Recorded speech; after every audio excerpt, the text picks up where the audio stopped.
የበሻሻው አብይና የሾለው ነብይ በተራ ጫጫታ ይጠፋል ብሎ ማሰብ ተራ ቅዠት ነው። እንጸልያለን፣ ለጠቅላይ ሚኒስተር እንጸልያለን፣ ለሚኒስትሮች እንጸልያለን። ስለ ኢትዮጵያ ጠቅላይ ሚኒስተር ጉዳይ ያገባኛል። እኔን እየመራ ያለው የሀገሬ ጠቅላይ ሚኒስተር ዶክተር አብይ አህመድ እንዲረገም አልፈልግም፣ እንዲባረክ ነው የሚፈልገው። ቤተ መንግስት ላይ ወደ በረከት ቀይሬያለሁ። ኢትዮጵያ ውስጥ ወደ በረከት ቀይሬያለሁ። በአሁኑ የካውንስሉና የኢዩ ጩፋ የከረረው ጸብ ከክራይስት አርሚ ካውንስሉ መውጣት ተከትሎም የተሰጠው ያልተጠበቀ የመልስ ምት በስፋት መነጋገሪያ ሆኗል። ወንጀል እንደሰራና ህዝብ እንደበደሉ እየተጠበቁ ነው የሚገቡት። ከካውንስሉ ለነቢያቱ የተሰነዘረው ያልተጠበቀ ውሳኔ በብዙ መነጋገሪያ የሚሆነው የአገልጋዩ ከአገልግሎት መልስ የገጠመው ክስተት በትልቅ አቀባበል ሐዋሳ ጎዳና ላይ ከባለስልጣናቱ ጋር የታየው ኢዩ ጩፋም አመራሩን አስቆጥቷል። የቤት ጋጋታ አስተምሮ አይፈቅድም ሲሉ ላወጡትም መግለጫ ባልተጠበቀ መልኩ ካውንስሉን ወጥታችሁ ሳትሰሩ ትተቻላችሁ ሲል ያስተላለፈው መልእክትና በጉዳዩ ላይም የተሰጡ ያሉ አስተያየቶችን አካተን ይዘናል። በዝርዝር መረጃ ሰዓታችን የአገልጋዩንና የካውንስሉን ጉዳይ ወደ ትያመዳ ነው የሚለውንም በዝርዝር የምናደርሳችሁ ይሆናል። በሌላኛው መረጃችን ደግሞ 5ቱ የኢቢኤስ ባለሙያዎች ፍርድ ቤት ቀረቡ። ይህ ብዙ መዘዝ ያመጣውም የአዲስ ምዕራፍ ጉዳይ እንደ ሁልጊዜው ታሪክ ህዝብ ጋር ደርሶ የሰዎችን ታሪክ በመቀየር የሚታወቀው ተወዳጁ ፕሮግራም በአሁኑ ለመላው የኢቢኤስ አባላት ከባድ ምዕራፍ ይዞ መጥቷል። ብርቱካን ጋር ተያይዞ በሽብር ተወንጅሎ በእስር ላይ ያሉ የኢቢኤስ መሪዎች ፍርድ ቤትም ቀርበዋል። እኛም ፍርድ ቤት የቀረቡት እነማን ናቸው፣ የፍርድ ቤቱ ውሎስ ምን ይመስላል የሚለውንም በዝርዝር መረጃ ሰዓታችን አካተናል።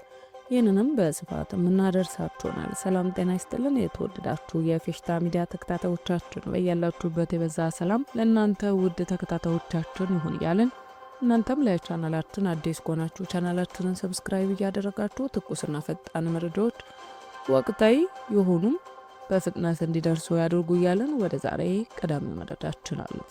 የበሻሻው አብይና የሾላው ነብይ በተራ ጫጫታ አይጠፉም ሲል ኢዩ ጩፋ ያልተጠበቀ ምላሽ ሰጥቷል። ከኢትዮጵያ ወንጌላውያን አማኞች ቤተክርስቲያን ለቀረበለት ቅሬታ ነብይ ኢዩ ጩፋም በምላሹ እንደዚህም ብሏል። አንድ ነብይ በፓትሮል መታጀብ አይግረማችሁ፣ መታጀብ ከፈለጋችሁ ስራ ስሩ። የክርስቶስ አገልጋይ መጣ ሲባል ማርሽ ባንድ አይደለም ካላንደር ሁሉ ሊዘጋ ይችላል ሲልም ተናግሯል። ብታምኑም ባታምኑም በኢትዮጵያ ምድር በራሳቸው ጀት እየተንቀሳቀሱ የሚያገለግሉ አደገኛ ሰዎችም ይነሳሉ ያለው ነብዩ ከዚህ በኋላ የሚኖሩ ፕሮግራሞች ከዚህ የበለጠ ይሆናሉ ሲልም አስረግጧል። በመጨረሻም የበሻሻው አብይና የሾላው ነብይ በተራ ጫጫታ አይጠፉም ሲል መልእክቱን ማጠናቀቁንም ተመልክተናል።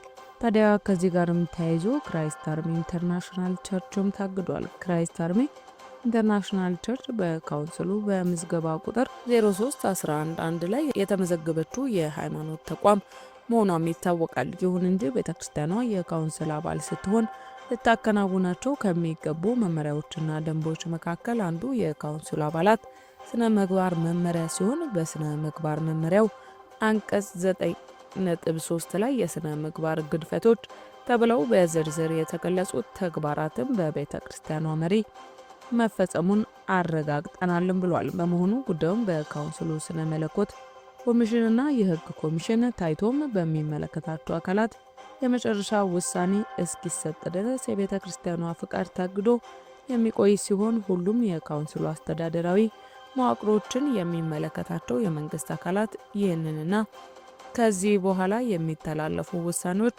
እንዳታስፈጽሙ በግልባጭ ተመዝግቦላቸዋልም ተብሏል። የኢትዮጵያ ወንጌላውያን አማኞች አብያተ ክርስቲያናት ካውንስል ሲል ነው እንግዲህ ጉዳዩን ለሚመለከተው ባለጉዳይም አሰራጫለሁ ሲልም የገለጸ። ታዲያ ጉዳዩ አሁንም በውዝግብ መቀጠሉ ነው የተነገረው። አንድ አገልጋይ ወደ አንድ ከተማ ሲገባ 7 እና 8 ፓትሮል ለምን ያስፈልጋሉ የሚል ጥያቄ የምታነሱ ሰዎች በባጃጅ ታጅቦ እንዲገባ ነው የምትፈልጉት? አጀብ አጀብ ብላችሁ ሁከት የምትፈጥሩ ሰዎች ለመታጀብ ፈልጋችሁ ከሆነ እንድትታጀቡ የሚያደርግ ሥራ መጀመሪያ መስራት አለባችሁ። ምንም ውስጣችሁ ላይ ሳይኖር ባዶ ቀፎ ሆናችሁ ለመታጀብ ማሰብ በጣም የበዛ ሞኝነት ነው። የሮም ሻለቃ ጳውሎስን ከገዳዮች እጅ ለማስመለጥ የአገር ገዢ ወደ ሆነው ወደ ፕሌክስ ቂሳሪያ ሲልክ ለአንዱ ጳውሎስ 200 እግረኛ ወታደሮችን 200 ደግሞ ጦር መሳሪያ ያላቸውን ከነዚህ ውጪ ደግሞ 70 ወታደሮች አንድ ላይ 470 ወታደሮችን ለአንዱ ጳውሎስ እንዲመደብ ነው ያደረገው። ስለፈራም አይደለም፣ ችግር ስላለበትም አይደለም። ጳውሎስ በ470 ወታደሮች የታጀበው። ይሄ ማለት የእግዚአብሔር ክብር መጋፋት አይደለም። ቤቱ በዛ ፓትሮሉ በዛ የምትሉ ሰዎች እግዚአብሔር በአንተ ኮልኮሌ እንዲታጀብ ነው የምትፈልገው? እግዚአብሔር በፓትሮል የሚታጀብ አምላክ አይደለም። ፓትሮሉ ለኛ ነው፣ እኛንን የምንታጀበው። ከዚህ በኋላ በምድር ያለው ነገር ሁሉ ለኛ ነው። ወደ ሐዋሳ ስንገባ የተደረገልን አቀባበል ያስደነገጣችሁ ሰዎች ሰላም ናችሁ? ለማንኛውም ከዚህ በኋላ በሚደረጉ ክሩሴዶች ከዚህ የተሻለና የበለጠ ነገር እንደሚሆን እንዳትጠራጠሩ ከወዲሁ ማረጋገጫ ሊሰጣችሁ ወዳለሁኝ። ወደ ሌላኛው መረጃችን ስናልፍ ደግሞ 5ቱ የኢቢኤስ ቴሌቪዥን ጣቢያ ሰራተኞች በሽብር ወንጀል ተጠርጥረው ፍርድ ቤት ቀረቡ። የፌዴራል ፖሊስ በሽብር ወንጀል ጉዳይ ተጠራጥሬያለሁ ያላቸውንም 5 የኢቢኤስ ቴሌቪዥን ጣቢያ ሰራተኞች በትላንትናው ዕለትም ፍርድ ቤት አቅርቧል። ጉዳዩ የቀረበለት የፌዴራል ከፍተኛ ፍርድ ቤት ፖሊስ በጠየቀው የ14 ቀን የጊዜ ቀጠሮ ላይም ብይን ለመስጠት ለመጪው ሰኞ ተለዋጭ ቀጠሮም ተሰጥቷል።